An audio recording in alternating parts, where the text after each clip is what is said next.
Hello.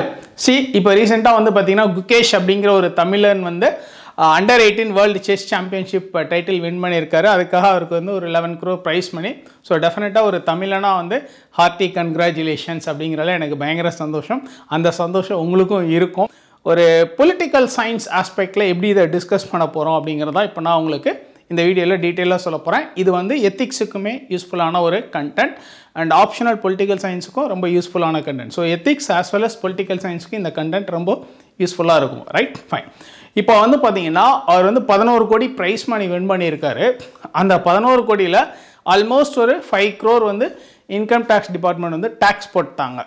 Right, இப்போ question என்ன அப்படின்னு கேட்டிங்கன்னா, இதை நிறைய பேர் கிரிட்டிசைஸ் பண்ணாங்க. இன்னும் வாட்ஸ்அப்பில் ரொம்ப ஃபன்னி மீம்ஸ் எல்லாம் போட்டிருந்தாங்க. நிர்மலா சீதாராமன் வந்து செஸ் விளையாடாமே செக்மேட் வச்சு வின் பண்ணிட்டாங்க. So the real winner is income tax department அப்படின்லாம் சொன்னாங்க. நாளைக்கு நீங்கள் ஒருவேளை ஐஆர்எஸ் ஆஃபீஸர் ஆனாலும் டெஃபினட்டாக இந்த வேலையெல்லாம் பார்க்க தான் போகிறீங்க. பட் ஸ்டில் நம்ம வந்து இதை ஒரு கான்செப்ஷுவலாக இங்கே டிஸ்கஸ் பண்ணுவோம். சட்டம் அப்படின்றது ஒன்று இருக்குது, லெட் இட் பி. பட் கான்செப்ஷுவலாக இதை எப்படி பார்க்கணும் அப்படிங்கிறதான் இங்கே நம்ம டிஸ்கஸ் பண்ண போகிறோம். Right, fine. இப்போது வந்து பார்த்திங்கன்னா குகேஷ் அப்படிங்கிற ஒரு தனி மனிதனுடைய உழைப்பு, ரைட், அண்ட் இந்த தனி மனிதன் அப்படிங்கிறவரும் இல்லை அவருடைய சார்ந்த குடும்பம், அவருடைய பேரண்ட்ஸுமே நிறைய தியாகங்கள் செஞ்சுருப்பாங்க இல்லையா, நிறைய கஷ்டப்பட்டிருப்பாங்க, நிறைய ஸ்ட்ரெஸ் அண்டர்கோ பண்ணியிருப்பாங்க. இன்ஃபேக்ட் அவர் குகேஷ் வந்து மீடியாவுக்கு ஒரு இன்டர்வியூவில் சொல்லியிருப்பார், எங்கள் அப்பா வந்து அவரோட டாக்டர் ப்ராக்டிஸே விட்டுட்டார். ஏன்னா என் கூட ஊராக சுற்றணும், எனக்காக எங்கள் அப்பா வந்து எல்லாத்தையும் விட்டுட்டு அலைஞ்சார். பணம் இல்லாதப்போ எங்கள் ஃபேமிலி ஃப்ரெண்ட்ஸ் இவங்கெல்லாம் வந்து எனக்கு பணம் கொடுத்தாங்க, எனக்கு ஸ்பான்சர்ஷிப்பே கிடைக்கல, ரொம்ப கஷ்டப்பட்டிருக்கேன் அப்படின்னு சொல்லி மீடியாலலாம் இன்டர்வியூ கொடுத்துருந்தாரு, பைட்ஸ் கொடுத்துருந்தாரு. ஸோ பார்க்கும்போது கொஞ்சம் எமோஷ்னலாகவே இருந்தது. ஏன்னா எப்போவுமே என்னென்னா ஒருத்தர் கஷ்டப்பட்டு ஒரு சக்ஸஸ் அச்சீவ் பண்ணுறாரு அப்படிங்கும்போது அந்த கஷ்டங்களை கேட்கும்போது நம்மளுமே ஒரு மாதிரி எமோஷ்னலாக அவரோட கனெக்ட் ஆகிடுவோம் இல்லைங்களா. ஸோ அது வந்து நம்மளோட ஒரு டெண்டன்சி, ஒரு ஹியூமன் பீயிங்கோட டெண்டன்சி தான் அந்த எமோஷனல் கனெக்ட் அப்படிங்கிறது. ஸோ அதை கேட்கும்போது எனக்கே பயங்கர கொஞ்சம் எமோஷனலாக தான் கனெக்ட் ஆனது.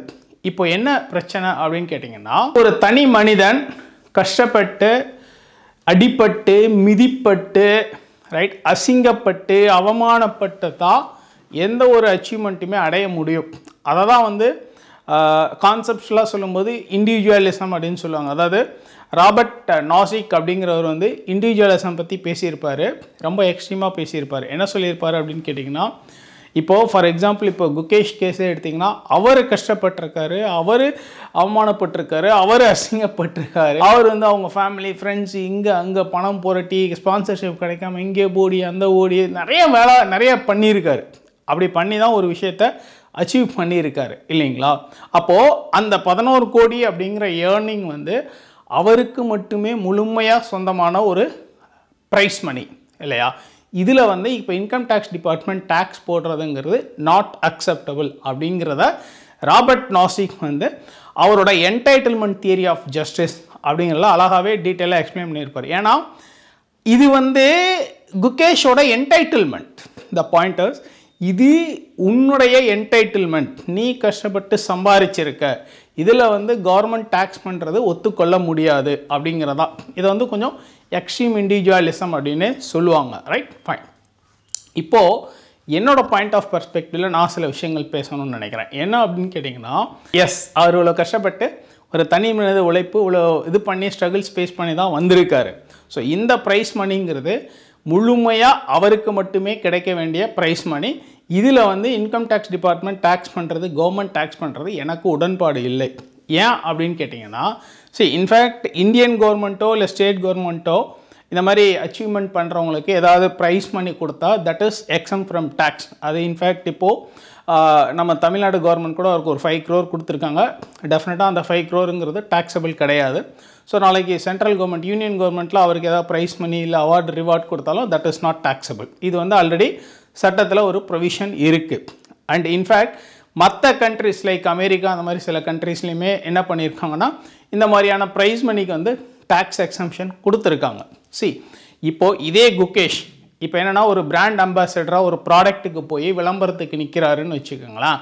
இப்போ அந்த கம்பெனி வந்து அவருக்கு வந்து ஒரு 5 crore பேமெண்ட் பண்ணுறாங்கன்னா அதில் வந்து கவர்மெண்ட் டேக்ஸ் பண்ணிக்கலாம், ஏன்னா அது ஒர்க்கு.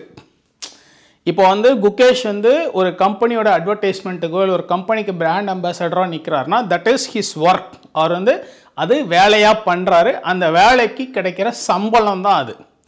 அந்த சம்பளத்தில் வந்து கவர்மெண்ட் டேக்ஸ் பண்ணால் தப்பே கிடையாது.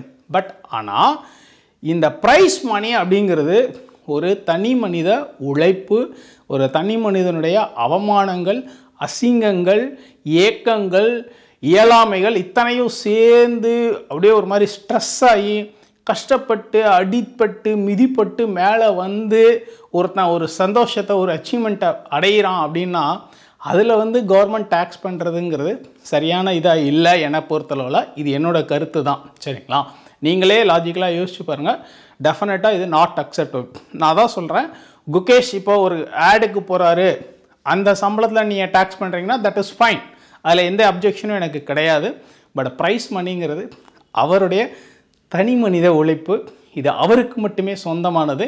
வந்து அவரும் அவரோட குடும்பமும் ரொம்ப கஷ்டப்பட்டு அச்சீவ் பண்ணியிருக்காங்க. இன்ஃபேக்ட் அவரே சொல்லியிருந்தார், எங்கள் அப்பா அவரோட டாக்டர் ப்ரொஃபஷன் ப்ராக்டிஸே விட்டுட்டார் எனக்காக அப்படின்னு சொல்லியிருந்தார். டெஃபினட்டாக இது வந்து எனக்கு ஏற்புடையதாக தெரியலை. சரிங்களா? உங்களோட கருத்து என்னங்கிறதையும் இந்த கமெண்ட் பாக்ஸில் போடுங்க. அண்ட் இதை எப்படி நம்ம வந்து UPSC civil services exam point of வியூவில் யூஸ் பண்ணிக்கணும்னா, இப்போ பொலிட்டிக்கல் சயின்ஸில் வந்து பார்த்தீங்கன்னாக்கா இந்த Robert Nozick entitlement theory of ஜஸ்டிஸ்னு ஒரு இது இருக்குது. அதுக்கு நீங்கள் இந்த குகேஷ் அப்படியே எக்ஸாம்பிளாகவே சொல்லலாம், தப்பே கிடையாது. First thing. செகண்ட் திங் என்ன அப்படின்னு கேட்டிங்கன்னா, ஏற்கனவே 2016 ஜான் ரால்ஸ் தியரி ஆஃப் ஜஸ்டிஸ்னு ஒரு கொஸ்டின் கேட்டிருக்காங்க. ஸோ அதே பேட்டர்னில் இப்போ ராபர்ட் நாசிக் என்டைட்டில்மெண்ட் தியரியுமே ஒரு பார்ட் ஆஃப் த எத்திக்ஸ் சிலபஸாகவே நம்ம எடுத்துக்கலாம். ஸோ இந்த இன்சிடெண்ட்டை நீங்கள் எத்திக்ஸ் பேப்பருக்கும் ஒரு எக்ஸாம்பிளாக யூஸ் பண்ணிக்கலாம், அண்ட் பொலிட்டிக்கல் சயின்ஸ் ஆப்ஷனல் பேப்பருக்குமே ஒரு எக்ஸாம்பிளாக யூஸ் பண்ணிக்கலாம். அஃப்கோர்ஸ் எஸ்ஏக்குமே சரியான டாபிக் கிடைச்சதுன்னா இதை ஃபிட் பண்ண முடியும்னா எஸ்ஏலையுமே நம்ம இதை ஃபிட் பண்ணிக்கலாம். ஸோ இண்டிவிஜுவலிசம், ஒரு தனி மனித உழைப்பு அப்படிங்கிறது ரொம்ப இம்பார்ட்டண்ட். அந்த தனி மனித உழைப்பை சில இடங்களில் நம்ம அங்கீகரித்து ஆகணும். அப்படி அங்கீகரித்தா தான் அவங்களுக்கு அந்த உழைப்பை போட்டவங்களுக்கு வந்து ஒரு ஆத்ம திருப்தி இருக்கும். ஏன்னா இவ்வளோ கஷ்டப்பட்டு வின் பண்ணிவிட்டு அதில் அப்படியே பாதி வந்து நோகாமல் ஒருத்தன் வந்து நொங்கு திங்குனா எப்படி இருக்கும்? அதை வந்து ஒத்துக்கவே முடியாது இல்லையா? எனக்கு ஒரு இன்சிடென்ட் ஞாபகம் வந்தது. குற்றாலை ஈஸ்வரன் அப்படிங்கிற ஒருத்தர் வந்து பார்த்தீங்கன்னாக்கா ஸ்விம்மிங்கில் வந்து பயங்கரமான அச்சீவ்மெண்ட், இங்கிலீஷ் சேனல் இதெல்லாம் கிராஸ் பண்ணார். எப்போது 13 இயர்ஸில் இருக்கும்போதே அவர் கிராஸ் பண்ணார். தமிழன் தான். சரிங்களா? அதுக்கப்புறம் கொஞ்ச நாள் கழித்து அவர் லைம்லைட்லேயே இல்லை. ஒரு 10 வருஷம் 15 வருஷம் கழித்து பார்த்தா அவர் வந்து ஒரு இன்டர்வியூ கொடுத்தார். நான் வந்து அமெரிக்காவில் அது மாதிரி ஒரு சாஃப்ட்வேர் கம்பெனியில் வேலை பார்க்குறேன், வெளிநாட்டில் ஐடி ப்ரொஃபஷனலாக நான் இன்ஜினியரிங் முடிச்சிட்டேன் அப்படின்னு சொல்லி ஒரு இன்டர்வியூ கொடுத்துருந்தார். அப்போது அந்த பேட்டியில் வந்து அந்த நிருபர் கேட்டிருந்தார், என்ன கேட்டிருந்தாருன்னா, ஏன் நீங்கள் வந்து அந்த ஸ்விம்மிங்கை விட்டுட்டீங்க? 13 வயசில் அவ்வளோ அச்சீவ்மெண்ட்ஸ்லாம் பண்ணியிருக்கீங்க, இன்னும் அதுக்கு மேலே நிறையா பண்ணியிருக்கலாம், உங்களுக்கு எல்லா திறமையும் இருக்குல்ல அப்படின்னு சொல்லி கேட்டப்போ அவர் ஒரு விஷயம் சொல்லியிருந்தார். என்ன சொல்லியிருந்தாருன்னா, இல்லைங்க, வாழ்க்கைன்னு ஒன்று இருக்குது, நான் வந்து வாழணும், நான் அதையே நம்பி என்னால் வாழ்க்கை நடத்த முடியாது. ஏன்னா யாரும் ஸ்பான்சர்ஷிப் கொடுக்க மாட்டேங்கிறாங்க. எவ்வளோ நாள் தான் நாங்களே எங்கள் அப்பா அம்மாவுமே கஷ்டப்பட்டு இங்கே ஓடி அங்கே ஓடி ஸ்பான்சர்ஷிப் தேடி ஒரு இது பண்ண முடியும்? போதும், நமக்குன்னு ஒரு வாழ்க்கை இருக்குது, ஏதாவது படிச்சுட்டு ஒரு வேலைக்கு போயிடலாம் நான் முடிவு பண்ணிட்டேன். ஏன்னா அதுக்கான சப்போர்ட் சிஸ்டம் இங்கே சரியாகவே இல்லை அப்படின்னு சொல்லி அந்த பேட்டியில் சொல்லியிருந்தார். எனக்கு அப்போ அது பயங்கரமாக ஃப்ளாஷில் வந்துச்சு. ஸோ த பாயிண்ட் என்ன அப்படின்னு கேட்டிங்கன்னா, இந்த ப்ரைஸ் மணி அப்படிங்கிறது ஒரு ஒன்ஸ் ஃபார் ஆல் மாதிரி தான். ஏன்னா இப்போ வந்து அண்டர் 18 வின் பண்ணிட்டாரு, வருஷம் அவர் வின் பண்ணுவாரா, வருஷம் இந்த டைட்டில் இவ்வளோ அமௌண்ட் வருமா, இல்லை இவரோட அச்சீவ்மெண்ட்டை இன்னொருத்தர் யாராவது பீட் பண்ணலாம், எனிதிங் கேன் ஹேப்பன்.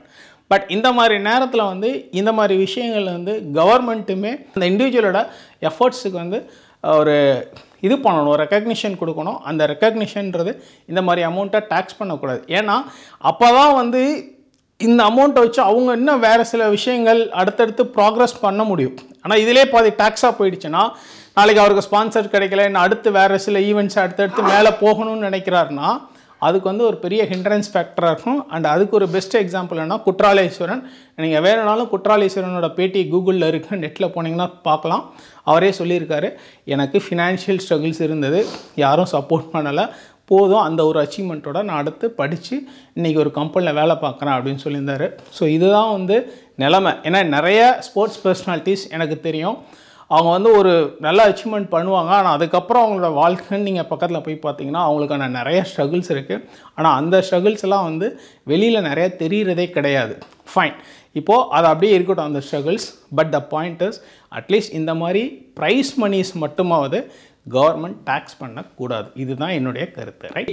இதுக்கு இன்னொரு டைமென்ஷன் ஒன்று இருக்குது. நம்ம வந்து பொலிட்டிக்கல் சயின்ஸ்லேயே படிப்போம், அண்ட் ஈவன் எத்திக்ஸில் ஃபிலாசபிக்கலாக அரிஸ்டாட்டில் ஃபிலாசபின்னு ஒன்று படிப்போம். ஸோ அந்த அரிஸ்டாட்டில் ஃபிலாசபியில் வந்து பார்த்திங்கன்னா ஜஸ்டிஸ் அப்படிங்கிறது வந்து ட்ரீட்டிங் ஈக்குவல்ஸ் ஈக்குவலி அன்ஈக்குவல்ஸ் அன்ஈக்குவலி அப்படிங்கிறதா ஜஸ்டிஸ் அப்படின்னு அரிஸ்டாட்டில் சொல்லியிருப்பார். இந்த பாயிண்ட் என்ன அப்படின்னு கேட்டிங்கன்னா, குகேஷ் வந்து மற்ற சேலரிடு எம்ப்ளாயி மாதிரியோ இல்லை வந்து ஒரு பெரிய பிஸ்னஸ்மேனை வந்து பிஸ்னஸ் பண்ணி சம்பாதிக்கிற பணம் மாதிரியோ இல்லை ஒரு சினிமா நடிகர் ஆக்ட்ரஸ் வாங்குகிற சம்பளம் மாதிரியோலாம் இந்த குகேஷோட ப்ரைஸ் மணியை வந்து நம்ம ட்ரீட் பண்ண முடியாது. இது வேறு அது வேறு. ஆனால் இப்போ இன்கம் டேக்ஸ் டிபார்ட்மெண்ட்டோட பார்வையில் எப்படி இருக்குனாக்கா, இது ஒரு இன்கம். நார்மலாக ஒரு பிஸ்னஸ்மேனோ ஒரு ஆக்டரோ இல்லை ஒரு சேலரிடு எம்ப்ளாயோ வாங்குகிற சம்பளம் மாதிரி தான் இதை ட்ரீட் பண்ணி அவருக்கு இவ்வளோ டேக்ஸ் பண்ணியிருக்காங்க. ஸோ இது வந்து எப்படி இருக்குனாக்கா, அந்த அரிஸ்டாட்டில் கான்செப்ட் பிரகாரம் பார்த்திங்கன்னா இது இன்ஜஸ்டிஸ். இதில் ஒரு சினாரியோ யோசிச்சு பாருங்கள். நான் ஏற்கனவே சொல்லியிருக்கேன், அவர் ரொம்ப கஷ்டப்பட்டு கடன் வாங்கி அங்கங்கே அலைஞ்சி ஃபேமிலி ஃப்ரெண்ட்ஸ்கிட்ட இது பண்ணி தான் போயிருக்காரு. சப்போஸ் ஒரு வேளை யூ வில் அஸ்யூம், சப்போஸ் ஒரு வேளை அவர் வந்து இந்த டைட்டில் வின் பண்ணலை, தோத்துட்டாருன்னு வச்சுக்கோங்க. அந்த வாங்கின கடன், சப்போர்ட் பண்ண ஃபேமிலி ஃப்ரெண்ட்ஸ், இவங்கெல்லாம் எப்படியும் எல்லாரும் எல்லா அமௌண்ட்டும் ஃப்ரீயாக கொடுக்க முடியாது இல்லையா? 1 லட்சம்னா ஒரு 5000 10,000 கொடுக்கலாம். மீதி ஒரு 50,000 நம்ம ரிட்டர்ன் பண்ணுற கம்பல்ஷன் இருக்குல்ல, அவங்க கேட்டாலும் கேட்கலைனாலும். ஸோ அந்த மாதிரி நிறைய கஷ்டங்கள் அவங்க தனிப்பட்ட முறையில் பட்டிருப்பாங்க இல்லைங்களா? ஒருவேளை இந்த ஈவெண்ட் அவர் ஜெயிக்கலை, தோத்துட்டாருன்னா, இவர் செலவு பண்ண இல்லை கடன் வாங்கின, அதுக்கப்புறம் இவ்வளோ வருஷங்கள் அவங்க அப்பா ப்ரொஃபஷனை விட்டுட்டு இவருக்காக உழைச்சிருக்காரு, அதில் அவர் எவ்வளோ இழந்திருப்பார். இந்த இழப்புகளை எல்லாம் கவர்மெண்ட் வந்து சரி செய்யுமா? இந்த இழப்புகளுக்கு வந்து கவர்மெண்ட் ஏதாவது பே பண்ணுமா அப்படின்னு நீங்கள் யோசிச்சு பாருங்க. ஸோ இது வந்து ஒரு கொஸ்டின் மார்க் தான், சரிங்களா? இது வந்து கவர்மெண்ட் பே பண்ணணும் பண்ணலை அப்படின்ற அந்த டிபேட்டுக்குள்ளே போல், பட் இது ஒரு கொஸ்டின் மார்க்காகவே நான் விட்டுறேன். ஸோ த பாயிண்ட் இஸ், இந்த இடத்துல இந்த குகேஷோட ப்ரைஸ் மணி அப்படிங்கிறது வந்து ஆன் பார் வித் ஆர் என்ன சொல்லுது, ஒரு சேலரிடு மேனோ இல்லை ஒரு சேலரிடு எம்ப்ளாயி இல்லை ஒரு பிஸ்னஸ் மேனோ இல்லை ஒரு ஆக்ட்ரஸ் வாங்குகிற சம்பளம் மாதிரி ட்ரீட் பண்ணுறது அப்படிங்கிறது இன்ஜஸ்டிஸ். அதனால தான் அரிஸ்டாட்டில் சொல்லியிருக்காரு, treating equals equally unequals unequally. So this is another perspective. So நம்ம யூபிஎஸ்சி ப்ரிப்பரேஷன் அப்போது ஒரு விஷயத்தை வேறு பர்ஸ்பெக்டிவில் வேறு டைமென்ஷனில் யோசிக்கணும். எல்லா டைமென்ஷனுக்கும் ப்ரோஸும் இருக்கும், கான்ஸும் இருக்கும், குட்டும் இருக்கும், பேடும் இருக்கும். பட் எஸ், எல்லா டைமென்ஷனும் நம்ம யோசிக்கணும். யோசித்தா தான் அது வந்து நமக்கு நாளைக்கு ஒரு பாலிசி மேக்கிங் அப்போது ஒரு நல்ல பாலிசி இன்புட் கொடுக்கறதுக்கு தாட் ப்ராசஸ் வந்து நல்லா ரிஃபைன் பண்ணி கொடுக்கும். ஸோ அதுதான் இங்கே வந்து purpose. So that's my point. உங்களோட வியூ பாயிண்ட் என்னங்கிறத கமெண்ட் பாக்ஸில் போடுங்க, right? Wish all the best. Thank you.